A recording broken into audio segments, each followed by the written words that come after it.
The mantids. As fascinating as they are deadly, over 2,000 species making up some of nature's most finely honed killers.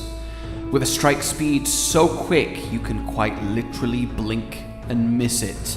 The only insect able to turn its head, they punch well above their weight class, taking small birds and mammals as prey. It is very lucky then that they are so small in stature and non-threatening. Oh.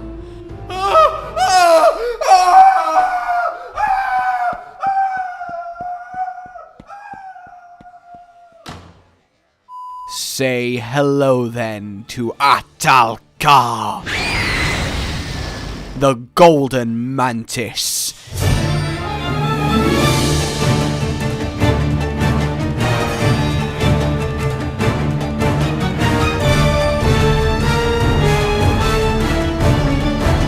One of the most enigmatic, cunning, and fearsome creatures to ever call the world of Monster Hunter home. Not an elder dragon despite its strength and rarity, but a Neopteron, sharing the same classification as Celtus Queen and Celtus Bitch. But oh, so much more.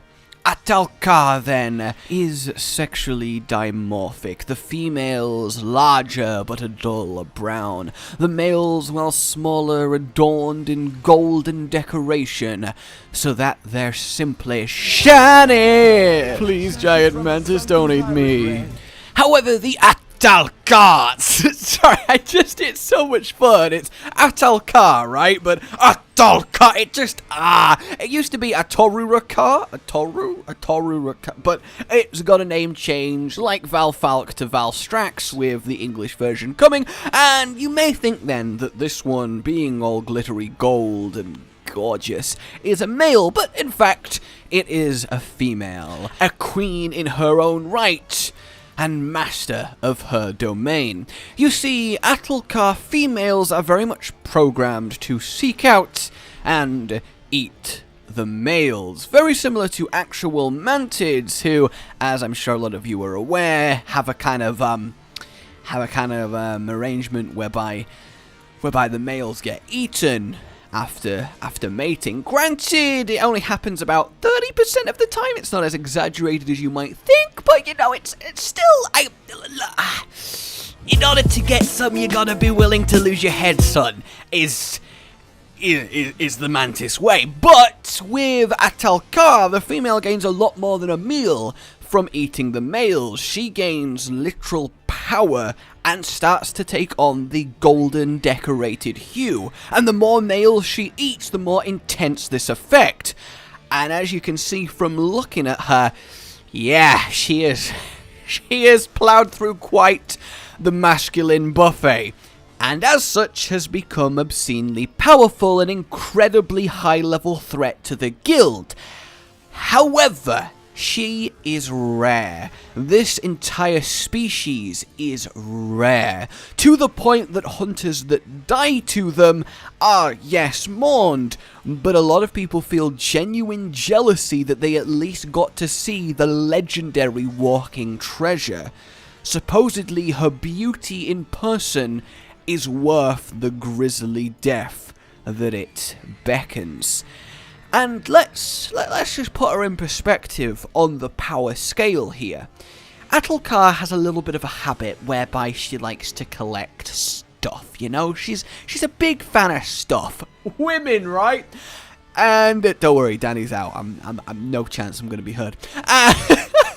And she, well, indulges in that habit by going to human fortifications, and she's like, I don't know what to get, so she buys everything, and by buy everything, I mean decimates the entire army stationed there in minutes by herself, ransacks the entire fortress, killing every little thing, and dragging everything valuable, or at least what she perceives to be, back to her secluded secret empire, where she hoards it and twists and turns it into Well, we'll get to that in just a moment. But first, let's talk weaponry then, because admittedly, despite how pretty this monster is, you'd be forgiven for thinking it doesn't look like army decimating.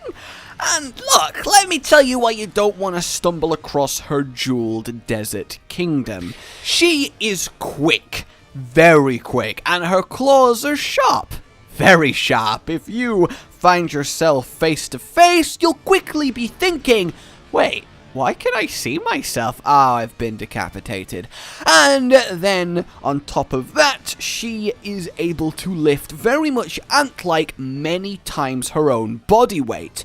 She does this with her abdomen, which can contract and shrink in order to grip with the little points for example, giant-ass girder, which she then secures to her back with her signature, most potent and dazzling biological weaponry. Much like a spider spinning web, she can secrete and freely manipulate with a skill and mastery that will make Athena blush, a beautiful golden thread shimmering in the setting sun, like a practiced dance using her claws, which are capable of the most fine, dexterous movements out of literally any monster. She is able to quite literally weave through the battlefield, spinning the air into a golden tapestry of death. And she is not afraid to get brutal with this. That girder she's picked up, webbed to her back secure, will unhinge and she will swing it around using the silk as a giant battering ram that will sweep through the battlefield, crushing rock and bone alike. And that's just the start, because I have danced around it for long enough. Let's talk Ahtal Ka's, well, signature army-destroying ability. You see, she's very clever. She has a lot going on in the noggin. She is capable of mechanical constructions, complex mechanical constructions. Meet the Ahtal Nesto.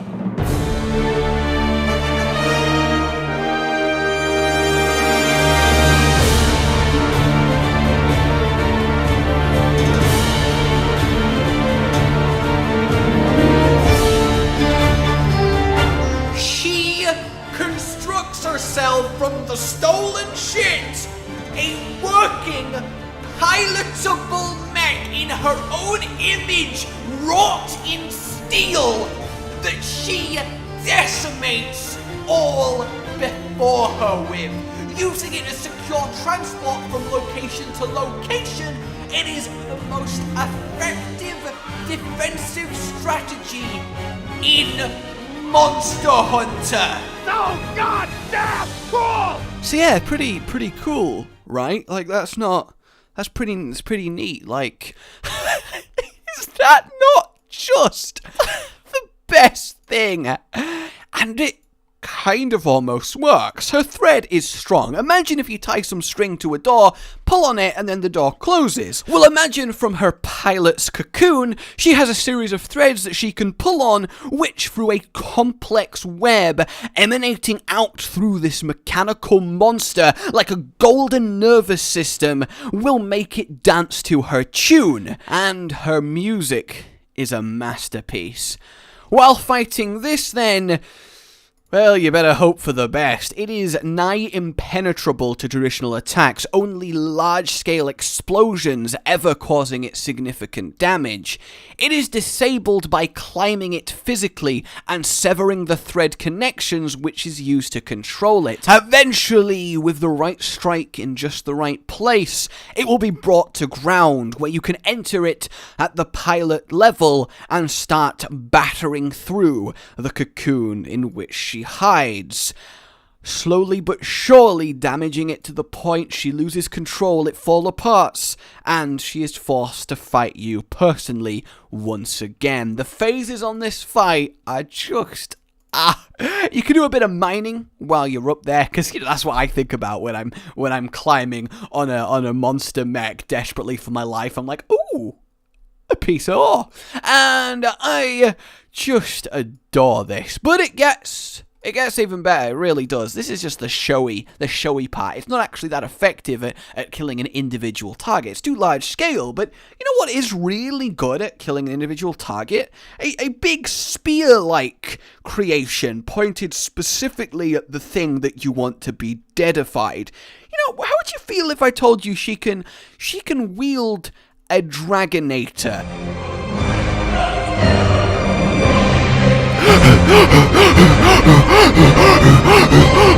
Yep, phase 3 lets her start picking up Dragonators. You know those fortresses she's been raiding? Yep, she's got quite the supply of Dragonators. This is where the fight really begins. Through blood, sweat, and tears, sheer determination will see you into phase 4. And this is the phase that is by far the hardest, and this is the phase where she is desperate.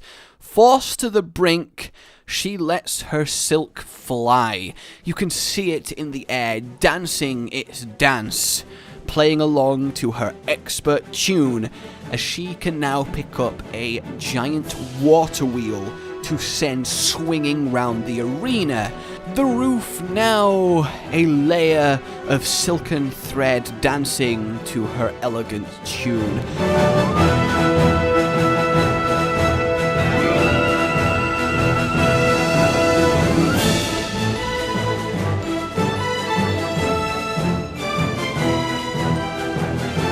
Dazzling in the eclectic final moments of this battle for the ages, she, using the fine control she displayed for the Ahtal Nesto, will pick up, seemingly floating in the air, triple Dragonators, spinning them round and targeting the would-be adversaries. Now, you can flash her out of this, but come on, that's boring.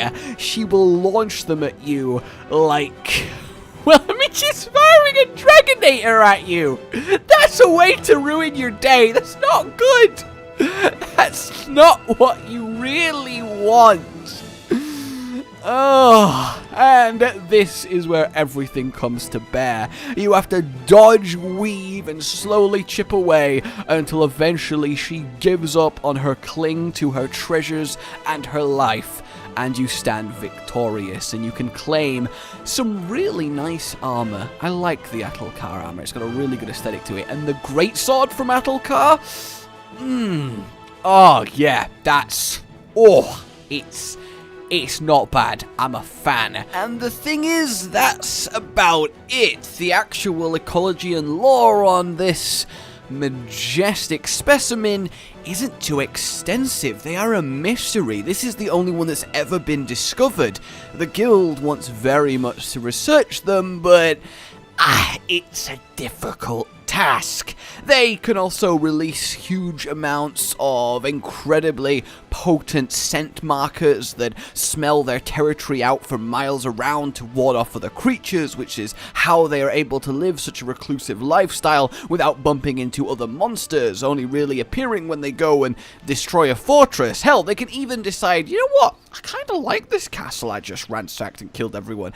I'm gonna make it my home, and then that becomes a new Ahtal Ka nest. They also, in the mech form, can cause precise tremors in the earth for huge spikes to raise out the ground, but, you know, in terms of the complication of the fight, there's really not that much. It's just a lot of timing, a lot of dodging at the right point, and just knowing when to strike. Essentially, I said timing 3 times, but it's just a spectacle. It's challenging, and it's honestly one of the better major monster fights that they've ever done. She is really worthy of her position and rank, and I love mantids. I really do. I think they are phenomenal insects. Probably my favorite one. They can strike with such speed. Like, honestly, it's as real life to Don't even blink. Blink and you're dead. As you can probably get, just on a kind of bug level. Her armor is really quite nice, there's a very strong theme to it, but her greatsword, yeah, just right. I love her greatsword, I really do, but essentially she's quite simple. The mechanics aren't complex, but they're challenging and satisfying and just spectacle to behold. And that's what you need for such an important, decisive battle. A golden Egyptian-themed mantis with like 6 spinnerets coming out of her abdomen, weaving this tapestry of doom as you dodge Dragonators, assault mechs, and just have a right old time. I mean, what's more to want here? Well, maybe it's in World. Now, it's a little bit out there. I admit the mech might not totally work in World, but can you imagine this fight in World's aesthetic and fidelity? Oh, seeing that mech rise in World out the desert sands. You could give it a little hideaway area in the Wild Spire. Come on! Look, I can't deny I don't think she'd fit that well, but at this point, I'm like, I just kind of want to be selfish here and be like, add it anyway, just add it anyway, please, just add it anyway! I mean, let me know what you think, honestly, especially those of you that are seeing this monster for the first time. Absolutely love it. And once again, a big shout out to Dig Dag Duck, who sorted me out with some footage. I cannot wait for Generations Ultimate so I can get some kind of save going once more, but his channel is in the description. And yeah, my name has been Josh. Please like this if you did enjoy it, subscribe, hit that bell so you actually see them, because YouTube's recently having quite a fit and just not showing people my videos. So, you know, I sure love putting all this time in for people just not to be notified. Great system, honestly, phenomenal system. God damn, eh? But as long as those of you that did manage to see this had fun, then it was more than worth it. I truly believe that. Atoraru Ka, Ahtal Ka, even. Gotta get used to that one. I'll see you soon. My name's been Josh. Goodbye. Hey! Sup? Do I get to grow up like you? No. Rage Gaming with the video float. But that's all that's really relevant at the mo, but I'm still gonna leave this up so you patrons know that I love you even though the outro's no longer that kinda relevant. But the new one's being worked on and it's gonna be a truly badass song, and don't worry, I won't be doing any rapping on it. I'm gonna go now. This was shit.